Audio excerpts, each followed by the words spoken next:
Monsieur le Président Sassou Nguesso, que je salue avec amitié, Messieurs les Présidents, Monsieur le Président Déby, Monsieur le Président Touadéra, Monsieur le Président Tshisekedi, Madame et Monsieur les Premiers ministres, Madame la Secrétaire générale, chère Louise, Monsieur le Président de la Fondation Charles de Gaulle, cher Hervé Guémard, Mesdames et Messieurs,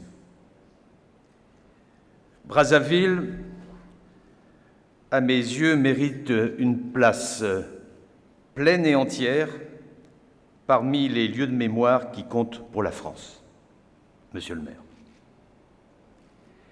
Car s'il est une ville d'Afrique où s'est joué le sort de mon pays, une ville d'Afrique à laquelle nous devons d'avoir pu continuer à écrire notre histoire contre l'adversité, c'est bien celle-ci.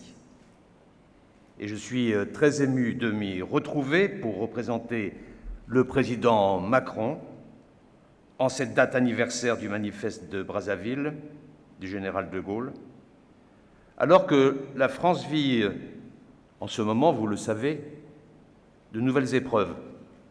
Des épreuves qui, bien sûr, sont radicalement différentes dans leur nature, dans leur ampleur de celles de l'année 40, mais des épreuves suffisamment graves pour que ce qui a été entrepris ici il y a 80 ans résonne pour les Français d'aujourd'hui comme un appel à redoubler d'énergie, à redoubler de détermination dans la tourmente, un appel à miser à nouveau sur la force des solidarités et de la conquête des libertés. C'est donc ici, à Brazzaville, que le général de Gaulle et ses premiers compagnons entreprirent, je cite les mémoires de guerre, d'arracher la France libre à l'exil. Souvenons-nous, une partie de l'Hexagone subissait l'occupation nazie, ailleurs Vichy imposait une loi née de son renoncement et des diktats de l'ennemi à laquelle n'échappait qu'une infime partie de ce qui constituait alors l'empire colonial français. En ces heures terribles, la France n'était à Londres qu'un refus et une exigence. Le refus de la défaite, l'exigence de la liberté. D'où la nécessité impérieuse de lui donner une base d'action et de souveraineté, comme l'écrit encore le général de Gaulle dans ses mémoires, à partir de laquelle elle pourrait recouvrer la maîtrise de son destin.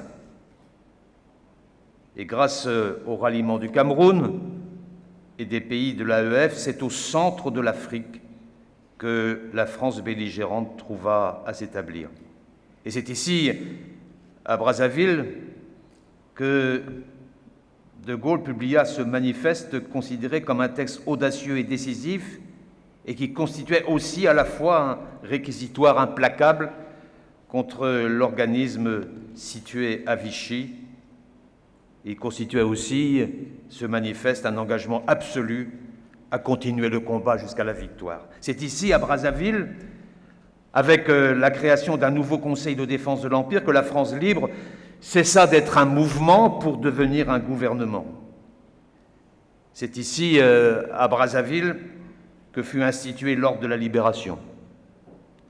Et je veux le rappeler après Hervé Guémard, que s'il put y avoir Koufra, Bir Hakeim, Toulon, Strasbourg, c'est parce qu'il y a eu d'abord Brazzaville. Pourquoi je suis très heureux de voir s'ouvrir ce colloque grâce à votre initiative, Monsieur le Président Sassou, et grâce au soutien de la Fondation Charles de Gaulle. Je suis d'autant plus heureux en vérité que cette deuxième naissance africaine de la France libre après Londres n'a jusqu'ici pas fait vraiment l'objet de tout l'investissement historique, d'une part, et mémoriel, d'autre part, qu'elle mérite. La France libre fut africaine, mais cette histoire a longtemps été curieusement occultée, comme reléguée dans l'ombre des exploits de la résistance intérieure, de la lutte alliée, auxquels de très nombreux travaux ont bien sûr été consacrés. Et je pense que 80 ans après, il faut remédier à cet oubli historiographique. Je pense qu'il faut le faire pour 2 raisons. D'abord parce que si l'on veut comprendre la France libre, si l'on veut comprendre comment elle a pu asseoir sa légitimité aux yeux des Alliés, comment elle a su trouver les ressources humaines, matérielles nécessaires à la poursuite de l'effort de guerre français, il faut comprendre ce qu'a été cette éphémère mais déterminante Afrique française libre. C'est la première raison qui rappelle la dette de la France à l'égard de ce continent. Et autant qu'à nos alliés, nous vous devons une part de notre liberté retrouvée et qu'il me soit possible, au nom du président Macron, de redire ici notre considération et nos remerciements. La seconde raison, c'est que les événements survenus ici à partir de l'été 1940 ont ouvert la voie au mouvement de décolonisation de la décennie suivante, comme le manifeste du 27 octobre a préparé les importants discours prononcés également ici en 1944 et en 1958. Il y a une cohérence. L'aventure de Brazzaville aura donc in fine permis de commencer à résorber 130 années de hiatus entre les idéaux humanistes qui sont au cœur de la constitution politique de la nation française depuis la Révolution de 1789 et les pratiques parfois discutées du système français de colonisation. C'est donc une séquence extrêmement intense, mais aussi très complexe, qui s'est ouverte ici il y a 80 ans dans la relation entre la France et l'Afrique, et une séquence essentielle de notre histoire commune. C'est la raison pour laquelle il est à mes yeux tout à fait nécessaire et tout à fait urgent de travailler à la construction d'une mémoire partagée, comme le titre de ce colloque, travailler à cette mémoire partagée et à faire en sorte qu'il n'y ait plus cette occultation historiographique. Et si nous ne menons pas de front ces 2 tâches, les histoires partielles continueront à faire le lit des histoires partiales et nous en resterons tous prisonniers. Et donc, il nous faut agir en ce sens. Cet effort mémoriel demandera du temps, demandera de la patience. Chacun devra y prendre sa part. Les historiens qui devront nous éclairer sur la connaissance scientifique du passé, les citoyens qui devront s'approprier librement ces enjeux à partir de ce qu'ils sont, de ce qu'ils vivent aujourd'hui. Car des mémoires qui permettent d'avancer, ce sont des mémoires capables de garantir une relation qui ait du sens entre le passé et le présent, puis aussi les responsables politiques que nous sommes. Et nous devons tout faire pour soutenir les premiers, les historiens, et encourager les seconds, les citoyens, dans le respect de leurs prérogatives et des divers chemins qu'ils ont tracés pour progresser dans ce nouvel itinéraire que je propose. Les malentendus ne seront sans doute pas évités.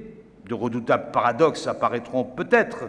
Il faudra apprendre à les accepter. En effet, comment ne pas rappeler ce que disait Eric Jennings, que nous avons entendu tout à l'heure, que si la France libre était bel et bien africaine, force est de constater que cette Afrique-là n'était guère libre elle-même, et que les sujets coloniaux, pour employer la terminologie de l'époque, furent mobilisés comme soldats. Ils n'étaient pas tous volontaires, mais en même temps, comment ne pas voir aussi que cette ruse de l'histoire par laquelle la flamme de la résistance française, allumée à Londres et portée jusqu'à cette terre par le général de Gaulle, aura aussi, avant les fulgurances de Césaire, contribué à attiser les soleils des indépendances africaines. Immense effort, donc, plein de difficultés, plein de pièges que celui que nous avons à accomplir pour cette histoire partagée. Mais les dernières décennies de l'histoire européenne, qui ont vu la réunification d'un continent si durement éprouvé par la double tragédie d'une longue guerre civile et d'une brutale scission, m'ont convaincu que si les mémoires peuvent diviser, elles peuvent aussi et d'abord nous rapprocher, pourvu que l'on se donne pour projet, en veillant de ne pas étouffer leur pluralité, de trouver les voies et moyens de nous les donner en partage. Ce travail des mémoires que l'Europe a fait pour elle-même, elle doit maintenant le faire avec l'Afrique. Et c'est, de mon point de vue, une des conditions essentielles du nouveau partenariat entre nos deux continents, une des conditions essentielles du projet que le président Macron a appelé de ses voeux il y a 3 ans dans le discours de Ouagadougou. Ce nouveau partenariat, un partenariat qui doit nous permettre de construire un rapport plus apaisé à notre passé. La restitution des biens culturels et la réinvention de notre coopération patrimoniale le servent. Un partenariat qui doit permettre aussi de valoriser au présent la vibrante part d'Afrique que la France porte en elle, notamment grâce aux diasporas qui, par leurs efforts et leurs perspectives d'ouverture qu'elles ont apportées à notre société, ont contribué et contribuent à faire de la France ce qu'elle est, dans toute sa richesse et sa diversité. Et ce sera le thème de notre prochaine rencontre autour de l'Afrique et de nos sociétés que le président de la République souhaite organisé après un report dû à la pandémie au moment de l'été 2021. Un partenariat qui construit un rapport plus apaisé à notre passé, mais un partenariat plus équilibré, car regarder le passé en face est aussi nous mettre en position de ne plus répéter les erreurs de déséquilibre, et puis un partenariat, en définitive, qui nous permet de mieux aller de l'avant, d'agir ensemble face aux grands défis qui sont devant nous, ici et en Europe. Je pense aux enjeux de santé, je pense aux enjeux climatiques, je pense aux enjeux éducatifs et évidemment aux enjeux de sécurité. Alors, chers amis, je suis venu ici à Brazzaville avec une certaine idée de ce que nous pouvons faire ensemble, la France et l'Afrique, à la fois pour construire une mémoire partagée, mais aussi pour affronter nos défis communs, les nôtres en commun. Dans un monde marqué par la brutalité, par des tentatives de prédation, par la rivalité des puissances, il nous faut faire bloc ensemble. C'est ça aussi l'esprit du manifeste de Brazzaville. Et je crois que la meilleure manière de faire bloc, c'est de nous retrouver une fois encore autour de ce modèle que des Français et des Africains, après le manifeste du général de Gaulle, ont défendu ensemble depuis Brazzaville il y a 80 ans. D'une manière qui, hier, nous a permis de reprendre la maîtrise de nos destins respectifs et qui, aujourd'hui, nous permet, si nous le voulons, de décider, en assumant la complexité de cet héritage, de nous donner à nouveau, ensemble, un destin commun. Je vous remercie.